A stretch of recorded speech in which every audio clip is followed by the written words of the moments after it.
আলহামদুলিল্লাহ, মহান মনিবের দরবারে শুকরিয়া আদায় করি।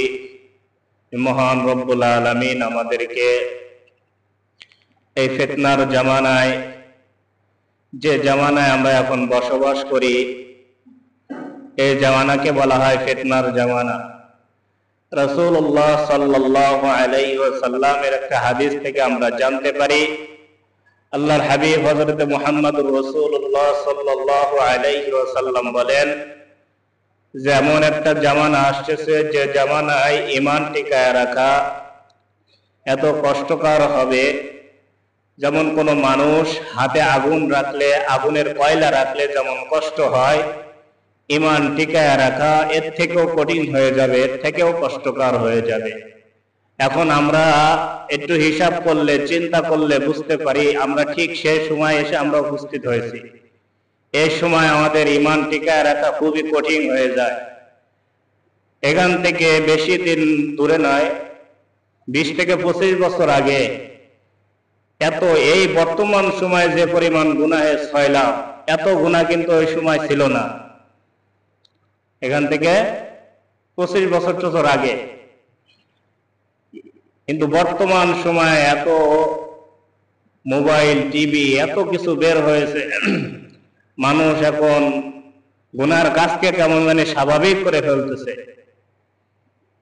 এমন একটা সময় আমরা উপস্থিত হয়েছি, যে সময় মানুষ নেকের কাজ করলে আশ্চর্য হয়, সওয়াবের কাজ করলে, নেকের কাজ করলে, ভালো কাজ করলে আশ্চর্য হয়, আর গুনাহের কাজ করলে স্বাভাবিক মনে করে। সে সময় আমরা উপস্থিত হয়েছি। একটু উদাহরণ দিলে বুঝতে পারবেন। কেউ একজন সিগারেট খাচ্ছে, দুষ্টুমি করতেছে, মেয়েদের সাথে আড্ডা করতেছে।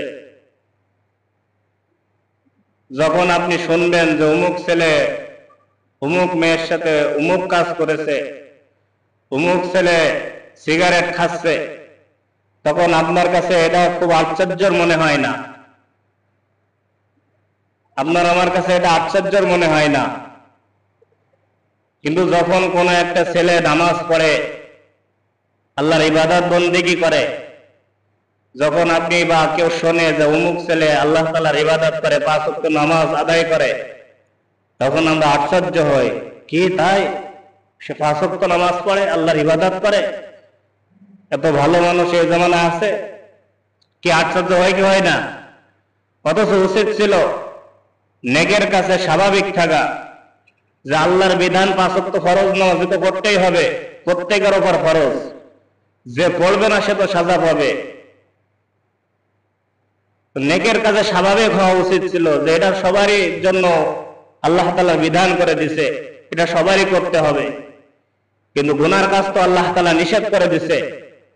এই কাজ সে কিভাবে করতে পারে? সে সিগারেট কিভাবে খাইতে পারে? সে মদ গাঁজার সাথে কিভাবে জড়িত হতে পারে? সে কিভাবে জিনা ব্যভিচারের সাথে জড়িত হতে পারে? এটা তো আল্লাহ তাআলার পক্ষ থেকে নিষেধ। কিন্তু বর্তমান সময়ে জিনা, ব্যভিচার, মদ গাঁজা কেমন যেন আমরা স্বাভাবিক ধরে নিয়েছি। আর কেউ ইবাদত বন্দেগী করলে তার নিয়ে আমি আশ্চর্য হই, অবাক হই, এত ভালো মানুষ আছে। ঠিক এই সময় কিন্তু আমরা উপস্থিত হয়েছি। তো এই জামানাটা এমন একটা ফিতনার জামানা, যে জামানায় মানুষ গুনাহ নিয়ে প্রতিযোগিতা করে, কে কার থেকে বেশি গুনাহ করতে পারে, এটা নিয়ে প্রতিযোগিতা হয় বর্তমান জামানায়। তো এই কঠিন সময় আল্লাহ পাক রব্বুল আলামিন আমাকে আপনাকে ঈমানি দৌলত দান করেছেন, সুস্থতা নামক নিয়ামত দান করেছেন, এবং এই জুমার দিন, পবিত্র দিন, জুমার নামাজ আদায়ের লক্ষ্যে মসজিদে আসার, বসার, কিছু কথা বলার ও শোনার তৌফিক দান করেছেন। এজন্য আমরা দিল থেকে শুকরিয়া আদায় করি, সকলে বলি আলহামদুলিল্লাহ। সম্মানিত হাজিরিন, কুরআনুল কারীম থেকে একটা আয়াত আপনাদের সামনে আমি তেলাওয়াত করছি। আল্লাহ পাক রব্বুল আলামিন বলতেছেন, ইয়া আইয়ুহাল্লাযীনা আমানু, হে ঈমানদারগণ। এখানে আল্লাহ পাক রব্বুল আলামিন ঈমানদারদেরকে লক্ষ্য করে বলতেছেন। কুরআনুল কারীমের মধ্যে আল্লাহ পাক রব্বুল আলামিন এক এক সম্প্রদায়কে এক এক ভাবে ডাকছেন। ইয়া আইয়ুহাল মুনাফিকুন, ইয়া আইয়ুহাল কাফিরুন, হে কাফেরগণ, হে মুনাফিকগণ, ইয়া আইয়ুহাল মুশরিকুন, হে মুশরিকগণ। কিন্তু আল্লাহ পাক রব্বুল আলামিন এই যে আয়াত আমি তেলাওয়াত করলাম, এই তেলাওয়াতের মধ্যে আল্লাহ পাক রব্বুল আলামিন বলতেছেন ইয়া আইয়ুহাল্লাযীনা আমানু, হে ঈমানদারগণ। এখানে আল্লাহ পাক রব্বুল আলামিন কাফেরদের নাম উল্লেখ করেন নাই, এখানে আল্লাহ পাক রব্বুল আলামিন মুনাফিকদের নাম উল্লেখ করেন নাই, এখানে আল্লাহ পাক রব্বুল আলামিন অন্য কোন ধর্মাবলম্বীদের কথা উল্লেখ করেন নাই, অথবা আমভাবে নাস শব্দ মানুষ শব্দ ব্যবহার করেন নাই। এখানে আল্লাহ রব্বুল আলামিন শুধুমাত্র ঈমানদারদেরকে লক্ষ্য করে বলতেছেন ইয়া আইয়ুহাল্লাযীনা আমানু হাল আদুল্লুকুম আলা তিজারা, হে ঈমানদারগণ, আমি আল্লাহ কি তোমাদেরকে এমন এক ব্যবসায়ের সন্ধান দিব না, তুনজিকুম মিন আযাবিন আলীম, যে ব্যবসা করলে তোমরা কঠিন যন্ত্রণাদায়ক আযাব থেকে মুক্তি পাবে। আমি আল্লাহ কি তোমাদেরকে এমন একটা ব্যবসার সন্ধান দিব না, যে ব্যবসা তোমরা করলে কঠিন যন্ত্রণাদায়ক আযাব থেকে তোমরা মুক্তি পাবে। ব্যবসার কথা আল্লাহ পাক রব্বুল আলামিন কেন বললেন? এখন তিজারা শব্দের অর্থ হলো ব্যবসা। তো এখানে আল্লাহ পাক রব্বুল আলামিন তিজারা শব্দ ব্যবহার করছেন। আলা তিজারাতিন তুনজিকুম মিন আযাবিন আলীম, এমন একটা ব্যবসার সন্ধানকে আমি দেব না যে ব্যবসা করলে তোমরা কঠিন যন্ত্রণাদায়ক আযাব থেকে মুক্তি পাবে। দুনিয়ার বুকে আমরা একজন আরেকজনকে বলে থাকি, বা বেকার ছেলেদেরকে আমরা বলে থাকি যে এমন একটা ব্যবসার সন্ধান আমার কাছে আছে, যদি তুমি এই ব্যবসা করো তাহলে তুমি এত লাভবান হতে পারবে, এত টাকা উপার্জন করতে পারবে। এই ব্যবসা যদি তুমি করো তাহলে এত লাভবান হবে, এত বাড়ি গাড়ি করতে পারবে, এত সম্পদ অর্জন করতে পারবে। এরকম আমরা বলি কি বলি না? ব্যবসার সন্ধান দিয়ে থাকি কি থাকি না বলেন? কারণ ব্যবসা একমাত্র এমন একটা ইবাদত, ব্যবসা এমন একটা ইবাদত যা আল্লাহ রাসূল সাল্লাল্লাহু আলাইহি ওয়াসাল্লাম করে গেছেন। এজন্য আল্লাহ পাক রব্বুল আলামিন এখানে ব্যবসার কথা উল্লেখ করেছেন। যেহেতু মানুষ ব্যবসার মাধ্যমে অনেক লাভবান হয়ে থাকে, এই কারণেই আল্লাহ পাক রব্বুল আলামিন ব্যবসা শব্দটা উল্লেখ করেছেন যে আমি আল্লাহ কি তোমাদেরকে এমন একটা ব্যবসার সন্ধান দিব না যে ব্যবসা করলে তোমরা কঠিন যন্ত্রণাদায়ক আযাব থেকে মুক্তি পাবে। এখানে আল্লাহ পাক রব্বুল আলামিন ব্যবসাটাকে রূপক শব্দ অর্থে ব্যবহার করেছেন। মানে মূলত ব্যবসা না, কিন্তু আল্লাহ পাক রব্বুল আলামিন ব্যবসা শব্দ ব্যবহার করে একটা বিষয়ের দিকে ইঙ্গিত দিতে চাচ্ছেন। তো ব্যবসাটা কি? আল্লাহ পাক রব্বুল আলামিন বলেন تؤمنون بالله ورسوله وتجاهدون في سبيل الله।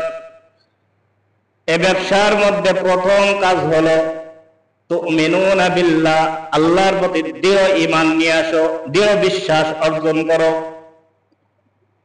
রাসূলিহি, এবং রাসূল সাল্লাল্লাহু আলাইহি ওয়াসাল্লামের প্রতি দৃঢ় বিশ্বাস নিয়ে আসো, তার আদর্শকে মেনে নাও। তাহলে ব্যবসার মধ্যে প্রথম শর্ত কোনটা? এক আল্লাহর প্রতি দৃঢ় বিশ্বাস রাখা, আর রাসূল সাল্লাল্লাহু আলাইহি ওয়াসাল্লাম যে আল্লাহ তাআলার প্রেরিত রাসূল, এই বিশ্বাস থাকা, এই বিশ্বাস অর্জন করা, এই বিশ্বাস অন্তরে গাঁথা এবং মুখে স্বীকার করা। এবং রাসূল সাল্লাল্লাহু আলাইহি ওয়াসাল্লাম যে আদর্শ আমাদের কাছে নিয়ে আসছেন, এই আদর্শকে মেনে নেওয়া, এই আদর্শ নিজের জীবনে গেঁথে নেওয়া, রাসূল সাল্লাল্লাহু আলাইহি ওয়াসাল্লামের আদর্শে আদর্শবান হওয়া, এটাই হলো এই ব্যবসার প্রথম শর্ত। এখানে আল্লাহ পাক রব্বুল আলামিন ব্যবসার মধ্যে দুইটা শর্ত দিয়েছেন, দুইটা কাজ করতে বলছেন। তার মধ্যে প্রথমে হলো আল্লাহর প্রতি দৃঢ় বিশ্বাস রাখতে হবে। আমরা ঈমানদার। এখানে একটা প্রশ্ন আসতে পারে যে আল্লাহ পাক রব্বুল আলামিন ঈমানদারদেরকে বলতেছেন যে তোমরা আল্লাহর প্রতি বিশ্বাস অর্জন করো, রাসূল সাল্লাল্লাহু আলাইহি ওয়াসাল্লামের প্রতি বিশ্বাস অর্জন করো। একজন ঈমানদার তখন ঈমানদার হয় যখন তার আল্লাহকে সে বিশ্বাস করে, রাসূলকে যখন সে বিশ্বাস করে।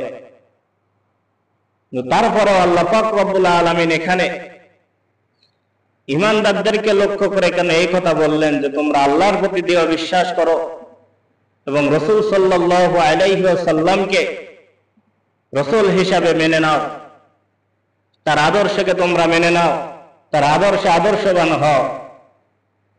একথা বলার কারণ হলো যে সব ঈমানদার প্রকৃত ঈমানদার না, সব ঈমানদার প্রকৃত ঈমানদার না। আমরা মুখে ঈমান আনতেছি আল্লাহ আছে, ফেরেশতা আছে, রাসূল আছে, কিন্তু আমাদের কাজ কাম তো আল্লাহর নির্দেশনা অনুযায়ী হয় না, রাসূলুল্লাহ সাল্লাল্লাহু আলাইহি ওয়াসাল্লামের নির্দেশনা অনুযায়ী হয় না। অথচ আপনি আর আমি দাবি করি ঈমানদার। আল্লাহ পাক রব্বুল আলামিন এই সমস্ত দাবিদারদেরকেই বলতেছে যে তোমরা যারা দাবি করতেছো আমি ঈমানদার, আমি তোমাদেরকেই বলতেছি তোমরা আমি আল্লাহর প্রতি দৃঢ় বিশ্বাস অর্জন করো, আমি আল্লাহকে দৃঢ়ভাবে মেনে নাও এবং আমার হাবিব হযরত মুহাম্মদুর রাসূলুল্লাহ সাল্লাল্লাহু আলাইহি ওয়াসাল্লামকে আল্লাহর রাসূল, আল্লাহ তাআলার প্রেরিত রাসূল হিসাবে তোমরা মেনে নাও এবং তার আদর্শকে তোমরা গ্রহণ করো, তার আদর্শে আদর্শবান হও। দ্বিতীয় নম্বর ব্যবসা হলো তুমিনুনা বিল্লাহি ওয়া রাসূলিহি ওয়া তুজাহিদুনা ফি সাবিলিল্লাহি বিআমওয়ালিকুম ওয়া আনফুসিকুম যালিকুম খায়রুল লাকুম ইন কুনতুম তা'লামুন। আর দ্বিতীয় নম্বর শর্ত হলো এই ব্যবসার মধ্যে দুইটা শর্ত। এক নম্বরে আল্লাহর প্রতি বিশ্বাস স্থাপন করা, রাসূলের প্রতি দৃঢ় বিশ্বাস স্থাপন করা। আর দুই নম্বরে হলো আল্লাহ রাব্বুল আলামিনের রাস্তায় নিজের জান এবং মাল দিয়ে জিহাদ করা, নিজের জান এবং মাল দিয়ে জিহাদ করা। আমরা 5 ওয়াক্ত নামাজ পড়তে রাজি, যাকাত দিতে রাজি, হজ করতে রাজি, আল্লাহ তাআলার অন্যান্য ইবাদত করতে রাজি, কিন্তু জিহাদ যে আল্লাহ তাআলার একটা ফরজ ইবাদত, এটা আমরা অনেকেই অপছন্দ করি। এই ইসলামিক জিহাদ যেটা, এটাকে অনেকেই কি বলে বিদ্রোহী বা রাজাকার হিসাবে উল্লেখ করে। যারা ইসলামের জন্য লড়ে, ইসলামকে প্রতিষ্ঠা করার জন্য চেষ্টা করে, এদেরকে রাজাকার হিসাবে ঘোষণা করে। অথচ জিহাদ কিন্তু একটা ফরজ ইবাদত। আপনি কোরআনের সব কিছুকে মানলেন, একটা আয়াত আপনি মানলেন না, আপনার ঈমান থাকবে না, ঈমান চলে যাবে। রাসূলুল্লাহ সাল্লাল্লাহু আলাইহি ওয়াসাল্লাম তিনি নিজেই স্বয়ং তিনি নিজে জিহাদ অংশগ্রহণ করেছেন, জিহাদ করছেন। এই জিহাদ অনেকে অপছন্দ করে, মুসলমানদের মধ্যে অনেকে অপছন্দ করে। এখানে আল্লাহ পাক রব্বুল আলামিন ব্যবসার সন্ধান দিচ্ছে। তো তোমাদেরকে এমন এক ব্যবসার কি সন্ধান দিব না যে ব্যবসা করলে তোমরা যন্ত্রণাদায়ক আযাব থেকে মুক্তি পাবে। সেই ব্যবসার প্রথম শর্ত হলো যে এক আল্লাহর প্রতি ঈমান আনা, রাসূল সাল্লাল্লাহু আলাইহি ওয়াসাল্লামের প্রতি ঈমান আনা। আর দ্বিতীয় শর্ত হলো আল্লাহর পথে নিজের জান এবং মাল দিয়ে জিহাদ করা। শুধু জান দিলে হবে না, যদি মাল থাকে মালও দিতে হবে আল্লাহর রাস্তায়। আল্লাহর রাস্তায় মাল দেওয়া, টাকা পয়সা দেওয়া, সম্পদ দেওয়া, এটাও জিহাদের অন্তর্ভুক্ত। যদি জান দেওয়ার প্রয়োজন হয় জান দিতে হবে। ইসলাম মানতে গিয়ে যদি আপনার জান দিতে হয়, জান দেওয়া এটাও জিহাদের অন্তর্ভুক্ত। এখন কথা হলো যে আল্লাহ পাক রব্বুল আলামিন যে জান মাল দিয়ে জিহাদ করার কথা বলছেন, এই জিহাদ করলে আমাদের উপকার কি হবে? সাধারণ ইমানদার মুসলমানদের মতো সেও কেউ এরকম মর্যাদাবান হবে নাকি তার থেকে বেশি মর্যাদাবান হবে? আল্লাহ পাক রব্বুল আলামিন বলেন, يغفر لكم ذنوبكم ويدخلكم جنات تجري من تحتها الأنهار। যদি তোমরা এই দুইটা কাজ করতে পারো তাহলে আল্লাহ পাক রব্বুল আলামিন তোমাদের ক্ষমা করে দিবেন তোমাদের গুনাহসমূহ। যদি তোমরা এক আল্লাহর প্রতি এবং রাসূলের প্রতি দৃঢ় বিশ্বাস অর্জন করতে পারো আর নিজের জান এবং মাল দিয়ে আল্লাহর পথে জিহাদ করতে পারো, তাহলে আল্লাহ পাক রব্বুল আলামিন তোমাদেরকে পুরস্কার দিবেন। পুরস্কারের মধ্যে একটা পুরস্কার হলো তোমাদের গুনাহসমূহ মাফ করে দিবেন। সবাই বলে সুবহানাল্লাহ। এরপর আল্লাহ পাক রব্বুল আলামিন বলতেছেন, ইয়াগফির লাকুম যুনুবাকুম ওয়া ইউদখিলকুম জান্নাতিন তাজরি মিন তাহতিহাল আনহার। আর তোমাদেরকে এমন এক জান্নাত দিবেন যে জান্নাতের তলদেশ হতে রয়েছে প্রবাহিত নদী। তাহলে আল্লাহ পাক রব্বুল আলামিন দুইটা পুরস্কারের কথা বললেন। এক নম্বরে হলো যে তোমাদের গুনাহসমূহ মাফ করে দিবেন, আর দুই নম্বর পুরস্কার হলো আল্লাহ পাক রব্বুল আলামিন তোমাদেরকে এমন একটা জান্নাত দিবে যে জান্নাতের তলদেশ দিয়ে রয়েছে প্রবাহিত নদী। الأنهار ومساكن طيبة في جنات عدن। আর আরেকটা পুরস্কার হলো আল্লাহ পাক রব্বুল আলামিন জান্নাতের মধ্যে এমন একটা বাসস্থান করে দিবেন যা অন্যান্য বাসস্থানের থেকে সবথেকে উত্তম বাসস্থান, উত্তম ঘর আল্লাহ পাক রব্বুল আলামিন আপনার আমার জন্য বাজেট করবেন যদি এই দুইটা শর্ত আপনি আর আমি মানতে পারি। তাহলে পুরস্কার কয়টা হলো? তিনটা পুরস্কার। কয়টা? আমার কথা কি বুঝতে পারতেছেন আপনারা? কথা শোনা যায়? হ্যাঁ, একটু বুঝতে পারলে একটু সাড়া দিবেন, তাহলে আমার একটু ভালো লাগবে। তাহলে এক নম্বর পুরস্কার হলো আল্লাহ পাক রব্বুল আলামিন ওই বান্দা বান্দির গুনাহ মাফ করে দিবেন। শর্ত কি ছিল? যদি কোনো ব্যক্তি আল্লাহর প্রতি এবং রাসূলের প্রতি দৃঢ় বিশ্বাস অর্জন করতে পারে, আল্লাহ এবং রাসূলের আদর্শ যদি দৃঢ়ভাবে মানতে পারে, আর আল্লাহর পথে জান এবং মাল দিয়ে যদি জিহাদ করে, তো এই ব্যক্তির জন্য আল্লাহ পাক রব্বুল আলামিন তিনটা পুরস্কারের কথা বলছেন। তার মধ্যে এক নম্বরে হলো আল্লাহ পাক রব্বুল আলামিন তার ক্ষমা করে দিবেন, আর এমন একটা জান্নাত দান করবেন যে জান্নাতের তলদেশ দিয়ে রয়েছে প্রবাহিত নদী। আর এই জান্নাতের মধ্যে আরো একটা পুরস্কার দিবেন যা অন্যান্য ব্যক্তিদেরকে দিবেন না, সেটা হলো থাকার স্থান, ঘর, যা অন্যান্য জান্নাতীদের ঘরের থেকে হবে খুবই সুন্দর এবং উত্তম, সব থেকে ভালো ঘর। এরপর আল্লাহ পাক রব্বুল আলামিন বলতেছেন, يغفر لكم ذنوبكم ويدخلكم جنات تجري من تحتها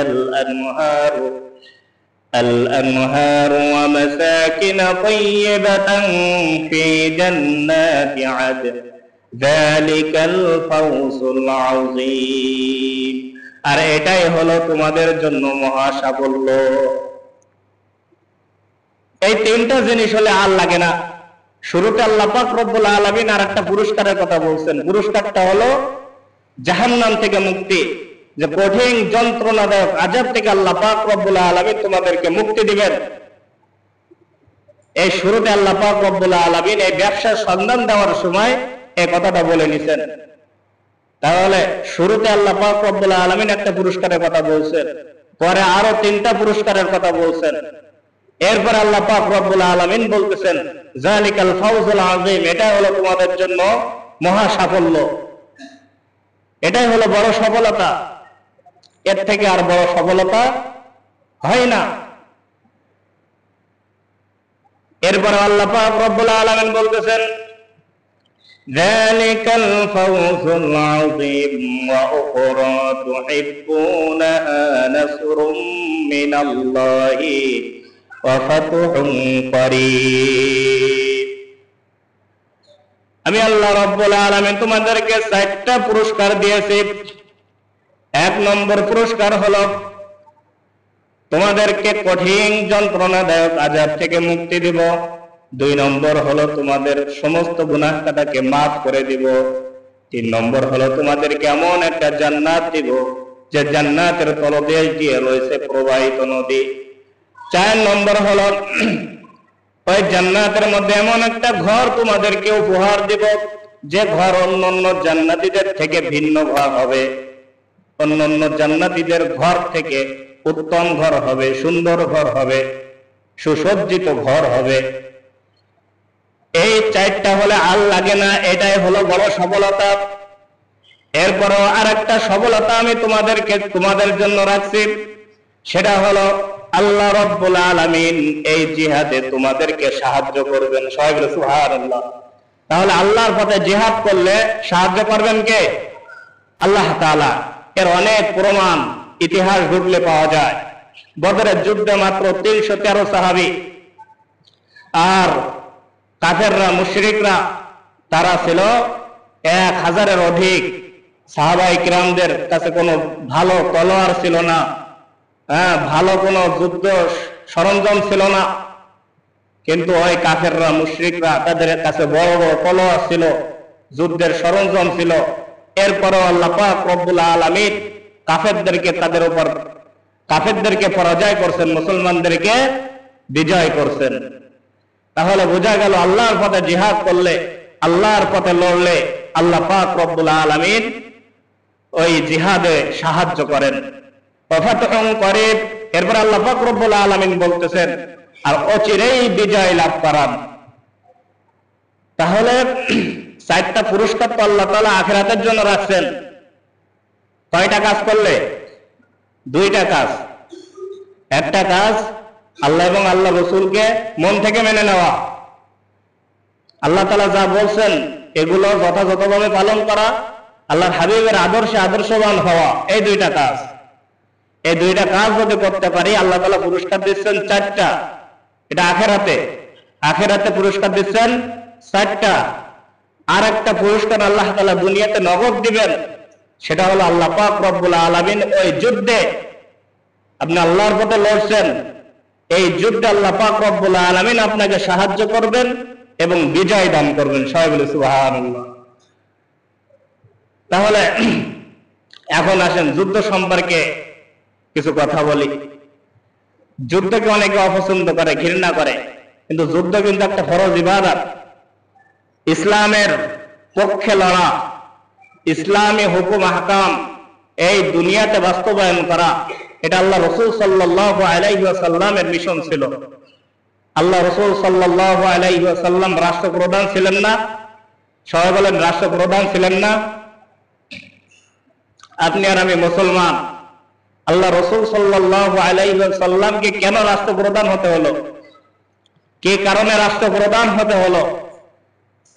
এর মূল কারণ হলো আল্লাহ তাআলার বিধিবিধান, আইন কানুন এই জমিনে বাস্তবায়ন করার কারণে।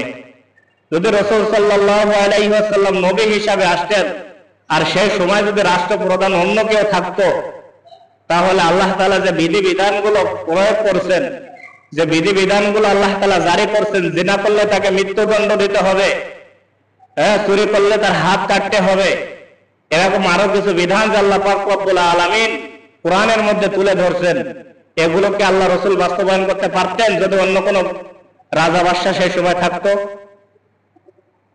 মনে হয় বুঝতে পারেননি আমার কথা। আল্লাহ রাসূল রাষ্ট্রপ্রধান না হয়ে যদি শুধু নবী হইতেন আর ওই সময় রাষ্ট্রপ্রধান যদি অন্য কেউ হইতো, তাহলে চুরি করলে যে হাত কাটার বিধান আল্লাহ তাআলা জারি করছেন, জিনা করলে তাকে মেরে ফেলতে হবে পাথর মেরে, এই আইনগুলো কি বাস্তবায়ন করতে পারতেন? জীবনেও পারতেন না। এই কারণে আল্লাহ পাক রব্বুল আলামিন এই যুদ্ধে সাহায্য করে আল্লাহ রাসূল সাল্লাল্লাহু আলাইহি ওয়াসাল্লামকে রাষ্ট্রপ্রধান বানাইছেন। যে রাষ্ট্রপ্রধান থাকে সে ইচ্ছা করলে যা ইচ্ছা করে তাই সে প্রয়োগ করতে পারে। সে যদি চায় যে এই দেশটাকে আমি সুন্দর হিসাবে পরিচালনা করব, তাহলে তার দ্বারা সম্ভব। আর সে যদি চায় যে না, এই দেশের মধ্যে আমি বিশৃঙ্খলা সৃষ্টি করব, সেটাও তার দ্বারা সম্ভব। এজন্য ইসলামের জন্য লড়তে হবে। ইসলাম প্রতিষ্ঠা করার জন্য নিজের জান এবং মাল দিয়ে ইসলামের পথে থাকতে হবে, আল্লাহ তাআলার পথে থাকতে হবে। এখন জান এবং মাল, জান তো দিতে হয়। জান কখন দিতে হয়? যখন ইসলাম মানতে বাধা আসে, ইসলাম অনুযায়ী চলতে বাধা আসে, তখন তো জান দিতে হয়। আর মাল এটা বিভিন্ন সময় দেওয়া যেতে পারে। মাল মানে সম্পদ, আপনার টাকা পয়সা, আপনার সম্পদ। এটা আপনি মসজিদে প্রয়োগ করতে পারেন, মাদ্রাসায় দিতে পারেন, অথবা যারা দিন কায়েমের স্বপ্ন দেখে তাদেরকেও দিতে পারেন, যারা আল্লাহর পথে লড়ে তাদেরকেও দিতে পারেন। তাহলে জান এবং মাল দিয়ে যদি আপনি আর আমি আল্লাহর পথে থাকতে পারি, আল্লাহর হুকুম আহকাম এই জমিনে বাস্তবায়ন করতে পারি, আল্লাহর হুকুম আহকাম এই জমিনে বাস্তবায়ন করার চেষ্টা করতে পারি, আল্লাহ পাক রব্বুল আলামিনের জন্য যদি আপনি আর আমি এই দুনিয়া থেকে ত্যাগ করি, আল্লাহ পাক রব্বুল আলামিন আপনাকে আমাকে শহীদের মর্যাদা দান করবেন। সবাই বলে সুবহানাল্লাহ। এখন শহীদের মর্যাদাবান ব্যক্তি যে শহীদ হয়েছে, এদের ব্যাপারে আল্লাহ পাক রব্বুল আলামিন কি বলেন? আল্লাহ পাক রব্বুল আলামিন বলেন, ওয়ালা তাহসাবান্নাল্লাযীনা কুতিলু ফী সাবিলিল্লাহি আমওয়াত বাল আহইয়াউ ইনদা রাব্বিহিম ইউরযাকুন। যারা আল্লাহর জন্য জমিনে ইসলামকে বাস্তবায়ন করার জন্য, এই জমিনে আল্লাহর হুকুম আহকাম আইন কানুন বাস্তবায়ন করার জন্য, ইসলামকে প্রতিষ্ঠা করার জন্য, ইসলামকে রাষ্ট্রীয় ক্ষমতায় নেওয়ার জন্য যারা নিজের জীবনকে বিসর্জন দিয়েছে, তাদেরকে তোমরা কখনো মৃত্যু বলো না, মৃত্যু হিসাবে ধারণাও করবে না। এটা কার কথা? আল্লাহ তাআলার কথা। যারা ইসলামের জন্য জীবন দিয়েছে, ইসলাম প্রতিষ্ঠা করার জন্য যারা জীবন দিয়েছে, এদেরকে তোমরা কখনো মৃত্যু বলবে না, এদেরকে তোমরা কখনো মৃত্যু বরণ করেছে এই ধারণাও করবে না। বাল আহইয়াউ ইনদা রাব্বিহিম, বরং আল্লাহ রাব্বুল আলামিনের নিকট সে একজন জীবিত। আল্লাহ রাব্বুল আলামিনের নিকটে ওই শহীদ যে ইসলামের জন্য জীবন দিয়েছে, সে হলো আল্লাহ তাআলা। আল্লাহ রাব্বুল আলামিনের দরবারে সে একজন জীবিত। ইউরযাকুন, এবং রিজিক প্রাপ্ত। সে মৃত্যুর পরেও আল্লাহ তাআলার রিজিক প্রাপ্ত, আল্লাহ তাআলার রিজিক খেয়ে থাকেন। সাহাবায়ে কেরামের মধ্যে হযরত আব্দুল্লাহ ইবনে মাসউদ রাদিয়াল্লাহু তাআলা আনহু এই আয়াতে কারিমার অর্থ ভালোভাবে বুঝতে না পারায় আল্লাহ রাসূল সাল্লাল্লাহু আলাইহি ওয়াসাল্লামের দরবারে আয়াতখানা পেশ করে বলেন, ইয়া রাসূলুল্লাহ, এই আয়াত সম্পর্কে ভালোভাবে বুঝতে পারলাম না যে একজন শহীদ সে কিভাবে জীবিত হয়ে আল্লাহ তাআলার রিজিক ভক্ষণ করবে।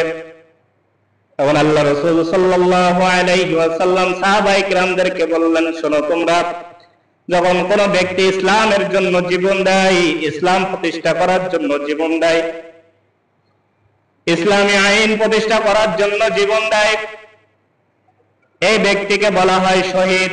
আর এই শহীদের মর্যাদা আল্লাহ পাক রব্বুল আলামিন এমন ভাবে দিয়ে থাকেন যে মৃত্যুবরণ করার সঙ্গে সঙ্গে আল্লাহ পাক রব্বুল আলামিন তার রূহটাকে জান্নাতে সবুজ পাখির মধ্যে ঢুকায়া দেন। সবাই বলে সুবহানাল্লাহ। জান্নাতের মধ্যে আল্লাহ তাআলা সবুজ পাখি রাখছেন, এই সবুজ পাখির মধ্যে ওই শহীদের রূহটাকে ঢুকায়া দেন।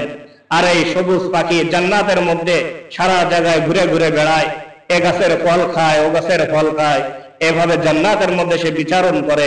দুনিয়ার মধ্যে মানুষ যখন মারা যায়, তার ঠিকানা হলো কবরে। কবরে আল্লাহ পাক রব্বুল আলামিন তাকে ঘুমায় রাখেন।